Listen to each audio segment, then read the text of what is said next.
Привет, друзья! С вами Михаил Снитко, и тема этого видео – тренды CRM-маркетинга. Почему CRM сейчас прет? Дело в том, что мы вошли в постиндустриальную эпоху, когда всю прибыль забирает тот, кто владеет клиентом. Возможности привлекать новых клиентов крайне мало, а скоро не будет вообще. В чем заключается проблема? Проблема кроется в интернет-маркетинге. Дело в том, что интернет довел конкуренцию за потенциального клиента до абсурда. Поскольку люди стали принимать решения в интернете, появились суперкомпании, которые владеют клиентами. Что делают эти агрегаторы? Они выжигают целые сегменты, забирая себе всю прибыль. Поэтому тот, кто владеет клиентами, тот и зарабатывает. В чем заключается проблема? Дело в том, что компании, которые покупают клиентов через рекламу, ждут серьезные проблемы. Привлечение стоит очень дорого. Уже во многих бизнесах тяжело заработать на первой продаже. Каждый лид становится на вес золота. В арбитраже популярна стратегия перекрытия конкурентам кислорода, когда к лидам закрывается доступ деньгами, и лидген загоняется в космос. Как это называется? Отжать рынок ценой привлечения. Из товарки это переходит и в B2B сегмент, распространяясь как чума. Когда это распространится тотально, все понюхают сильную конкуренцию. Что такое сильная конкуренция? Сильная конкуренция – это когда у тебя сильные конкуренты. Не когда конкурентов много, а когда все, что ты делаешь, конкуренты делают лучше. Ты делаешь продажи, у них лучше продажа. Ты делаешь сайт, у них лучше сайт. Ты делаешь рекламу, у них лучше реклама. Получается, что тот, кто больше на лидген вваливает бабла, тот и получает больше клиентов. Поэтому, когда люди говорят, что они не могут увеличить количество клиентов, они сами себе врут. Почему?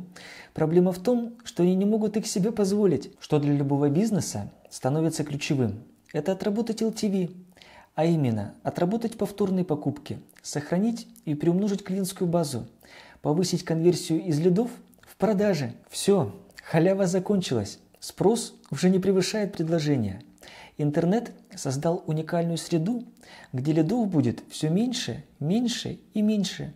И они будут становиться все дороже, дороже и дороже. Поэтому ключевая задача – научиться на своей клиентской базе зарабатывать, вследствие чего появляется больше ресурсов на привлечение, то есть возможность выкупать большую емкость лидов, оставаясь при этом в плюсе. Сейчас тот, у кого в рекламе правильные связки, может работать на повышении, отжимая аукцион.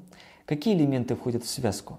Оффер, сайт, креатив, целевая аудитория, типы устройств, цена, источники трафика, форматы рекламы и так далее. Что отличает правильную связку? Это правильная комбинация всех ее элементов. Дело в том, что ключевая задача интернет-маркетинга заключается в том, чтобы оптимизировать каждый элемент связки, оставляя ту ветку, которая отрабатывает максимально. Зачем это необходимо? Повышая конверсию каждого элемента, мы можем более эффективно доводить лиды до целевого действия. Но ключевая суть заключается в том, чтобы интегрировать между собой процесс лидогенерации и процесс лид-менеджмента. В этом скрывается потенциал для всего рынка интернет-маркетинга. Поэтому, если компания лидами и клиентской базой управлять не умеет, она автоматически становится неконкурентоспособной, потому что сейчас клиентская база является суперактивом, что необходимо для того, чтобы этот актив развивать. Для этого на помощь приходит CRM-система. CRM – это то, что поможет компаниям выжить. Именно по этой причине сейчас на рынке CRM происходит революция. На какие показатели при трансформации компании важно влиять? Это либо уменьшать расходы, либо увеличивать доходы. В чем заключается подвох? Правильный подход к продажам – это не расходы уменьшать, а доходы увеличивать. То есть фокусироваться не на том, как тратить меньше, а как сделать так, чтобы зарабатывать больше. По какой формуле производится расчет? Это производное количество лидов, умноженных на конверсию в продаже, на средний чек и на повторные продажи. Что необходимо для того, чтобы доходы удвоить? Достаточно удвоить один из этих параметров. Но в чем заключается проблема? Дело в том, что 99% компаний озабочены тем, как увеличить количество лидов. В чем заключается парадокс? Дело в том, что все до абсурда рубятся за лиды, занимаются бурным лидгеном, разрабатывают огромные технологии, роботов, чтобы этого несчастного лида на сайт загнать и получить заявку.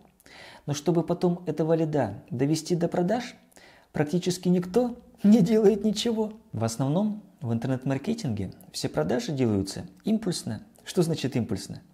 Перешел на сайт и купил.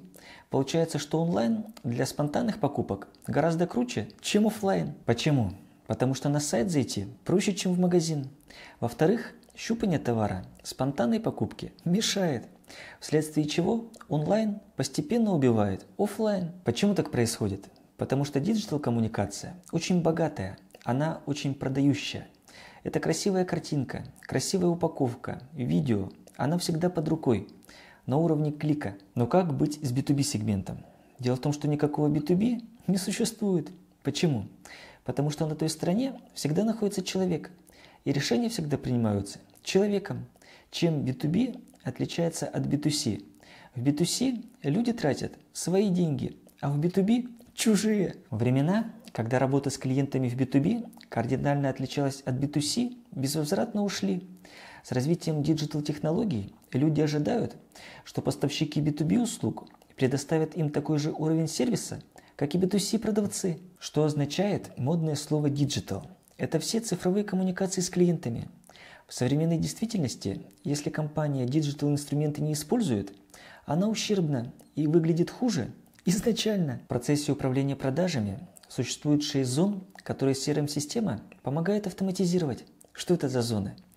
Привлечение клиентов, точка входа, сам процесс продаж, выполнение обязательств, постпродажное обслуживание и повторные продажи. Ключевой потенциал и точка роста продаж заключается не в нагонке трафика, а в том, как увеличить конверсию из заявки в покупку, как повысить средний чек, а главное, как увеличить повторные продажи. Но главная проблема – это люди. Почему? Людям необходима мотивация, у них скачет производительность. Там постоянно маячит, как платок Фриды, человеческий фактор. Все это жутко инертно и трудно управляемо. Конвейерная сборка роботами всегда дает лучшее качество, чем коленная сборка людьми. То же самое и в продажах.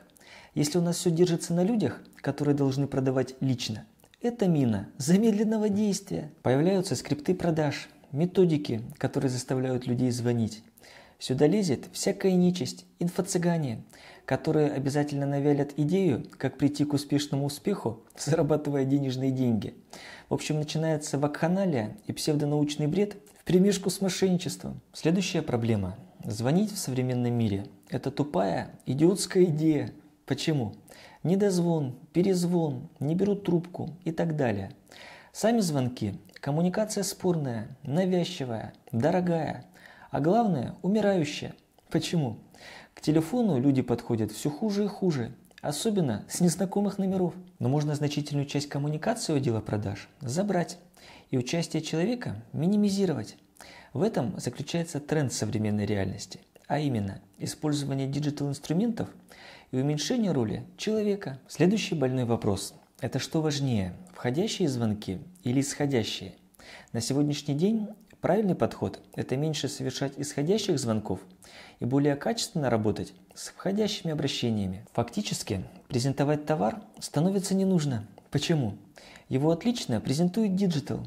По большому счету, в современном мире правильные продажи превращаются в помощь при покупке. И тот, кто лучше умеет клиенту помочь, тот и больше продает.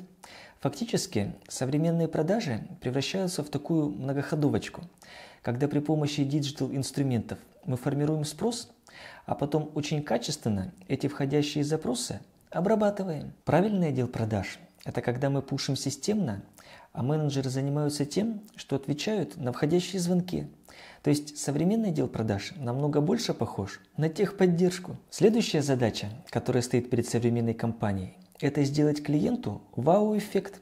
В чем заключается проблема? Дело в том, что практически ни одним продуктом это осуществить нельзя. Почему? Потому что в процессе продажи у клиента завышаются ожидания.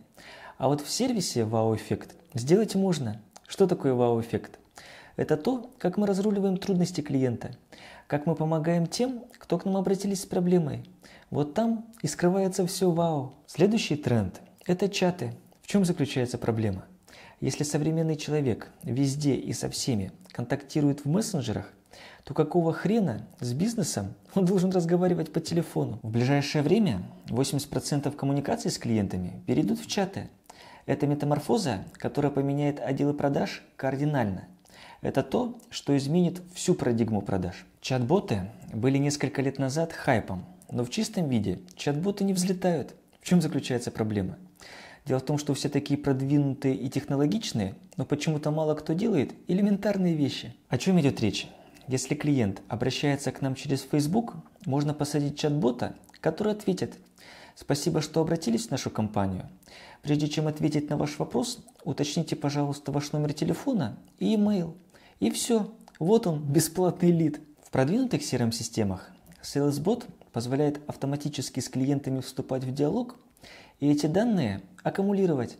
Например, если клиент задал вопрос в соцсетях, SalesBot этот диалог подхватит и автоматически создаст в CRM новый лид. Чат, как формат коммуникации, позволяет симпатично сочетать человека и робота. Как это выглядит? Когда чат-бот движется по цепочке подтверждающих вопросов, и в эту связку подмешивается человек, то есть чуть что не по сценарию подключается оператор и беседу подхватывает. Это подход к продажам меняет принципиально, когда один оператор может обслуживать 100 клиентов одновременно. Дело в том, что оператор по телефону вести параллельно 100 разговоров не может, а при помощи чат-ботов может. Кроме того, это несет в себе резкий подскок качества. В чем заключается проблема?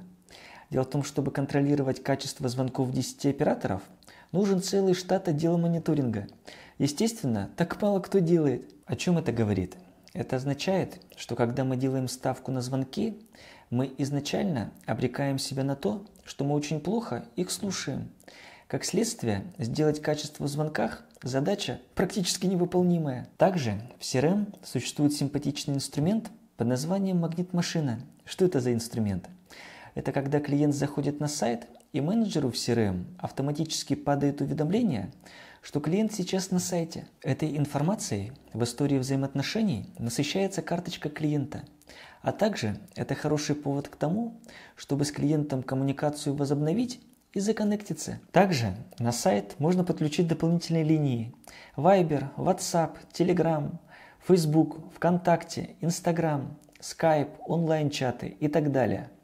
И клиент, зайдя на сайт, может задать вопрос по удобному для себя каналу. А главное, вся история переписки будет фиксироваться в CRM. Также интересны шпионские сервисы по отлову данных. Как это работает? Когда посетитель зашел на сайт, не оставил заявку и ушел, но скрипт отлавливает его телефон и email, и в CRM автоматически падает лид. В CRM к диджитал-воронке мы можем подключить контекстную рекламу, RTB-сети, e-mail рассылки, рекламу в соцсетях, мессенджеры, SMS, push-уведомления, IVR-звонки и так далее. С этим букетом интеграций современные CRM могут превратиться в такую персонифицированную DMP-систему. Что позволяет сделать DMP? Помимо сбора данных о клиентах, DMP позволяет на этих пользователей совершить рекламу вовне. В DMP мы можем посмотреть, что с пользователем происходит в других рекламных системах, что он ищет в Яндексе, Гугле, на что кликает в Фейсбуке, ВКонтакте, в MyTarget, в тизерных сетях, и через биржу трафика этого лида подцепить. Чем DMP-система полезна? Если человек сделал клик, например, в Фейсбуке и ничего не купил, кликнул в Гугле и не купил, кликнул в MyTarget и не купил, то мы понимаем, что хватит на него полить бюджет, он не купит. Благодаря DMP мы видим по пользователю общую картину. Когда же мы закупаем трафик в отвязке DMP-системы, мы не понимаем, что мы тратим деньги на одного и того же пользователя несколько раз. Как сейчас выглядит ситуация в бизнесе? Существует мир интернет-маркетинга, жутко умный и технологичный, в котором творятся чудеса, чат-боты, нейросети, супертаргетинг, гиперсегментированный ремаркетинг и прочая фантастика. С другой стороны, существует мир продаж, в котором живут продавцы. Там разброд и шатание. При этом в мире рекламы жуткая конкуренция. Там все очень технологичные, а в отделе продаж все на коленке. Они отсталые, архаичные, но при этом с кучей денег. В этом и заключается ключевой потенциал для роста. А именно, взять диджитал-технологии и перенести их в отдел продаж. Что мы делаем? Мы берем и этого бульдога с носорогом скрещиваем. Точка роста для бизнеса заложена именно в работе с клиентской лояльностью.